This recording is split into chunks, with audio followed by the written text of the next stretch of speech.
Hey, what's going on, guys? Let's do this problem right here. The question is asking what is the minimum US required to keep this ladder from sliding. So let's see how we can find this. So if first of all we have to know these forces, why these forces exist. First of all, if you think about this one, we have a ladder here, and if this one slide this side, if this one slide, the friction is going to be exactly is going to act exactly opposite side of the sliding. That's why we have friction force acting in this direction, and also we have friction force this direction, because if this ladder slide down here, the friction is going to be opposite of the sliding side, right? So that's why it's upper direction.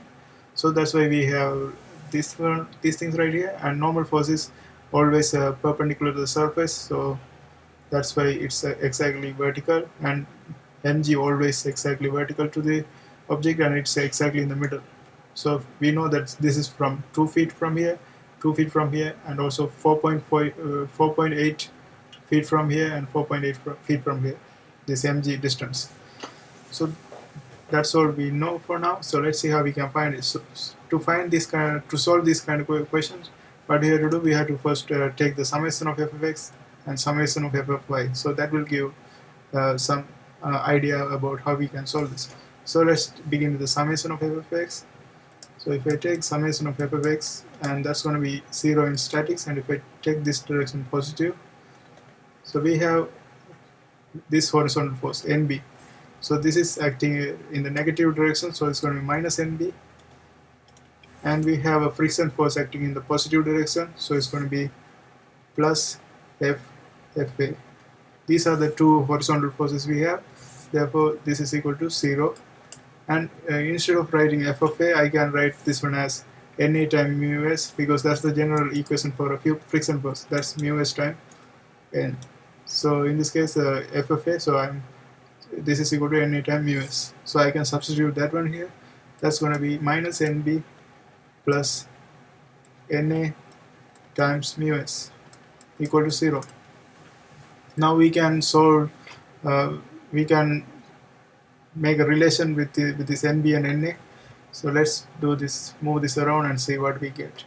So Na mu s equal to nb, therefore I can also write Na is equal to nb over mu s, and this is the thing we have finally. And also if you see, we don't, the weight is not provided, so we have too many unknowns. So we can eliminate this weight by taking the moment around this one. So if I take the moment around C, this weight will be eliminated, so we don't have to do anything with the weight. So let's do that. So if I take moment around C and take the counterclockwise positive, and summation of MC, that's going to be 0 in statics. And if I solve this one, this is going to be, so first we are going to have a moment that's created by this NB, and this is acting in the counterclockwise direction, so it's going to be positive. And we know that this mg is exactly half of this distance, so it's going to be 4.8. So we can write this one as 4.8 nb. 4.8 nb, that's in the positive direction, positive because it's counterclockwise. And fb also pushing this object counterclockwise, and its distance is 2 feet from this C. So this is going to be also positive, so plus 2 FFB. And then we have Na pushing this object in the clockwise direction, so it's going to be negative. And the distance is 2 feet, so it's going to be negative 2 Na. And we have FFA pushing this object in the counterclockwise direction. It's 4.8 feet from the mass, this weight, so it's going to be plus 4.8 FFA. So those are the forces that's going to create the movement. So this is equal to 0, and let's solve this one. So 4.8 NB, and instead of FFB, I can write this one as NB times mu s. As I said before, this is a general equation for a friction, so we can substitute that one here.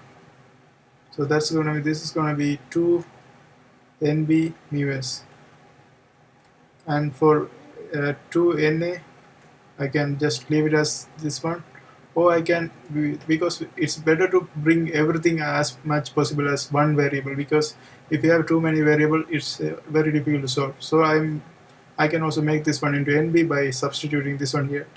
So 2 times NB over mu S, and then for 4.8 FFA, I can substitute Na times mu S equal to 0. And if you see, these are like multiplication of 2. 4.8 2, we can divide this one by 2, right? We can simplify a little bit more. So let's divide everything by 2.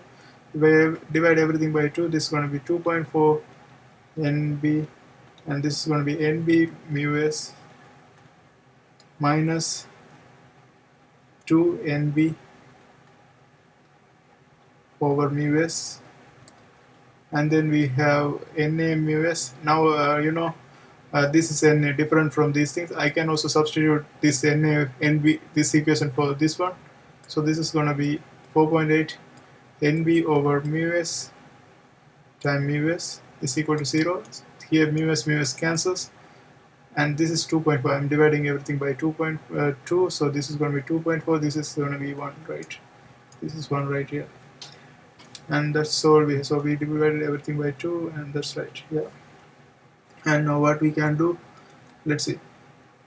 Also, to bring this mu S, I can also multiply everything by mu S. Before I do that, if you see, everything has NB.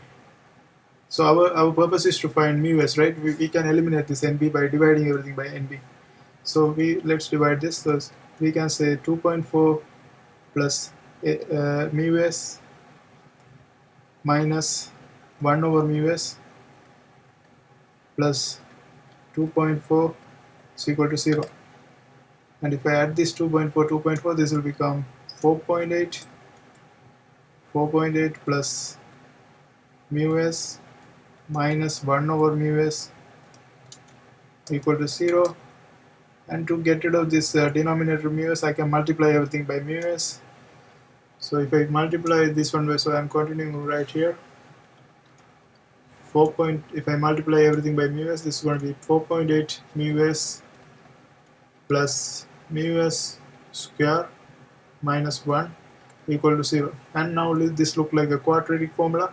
I can rearrange this according to the power of this one. So if I rearrange, this is going to be mu S square plus 4.8 mu S minus 1 is equal to 0.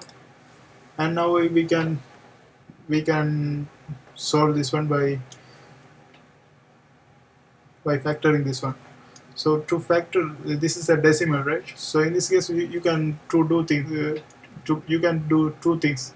First, you can take this equation d is equal to minus b plus or minus b square minus 4ac. You can do that, or we can do another thing. We can multiply this one and make this get rid of this what is we call it?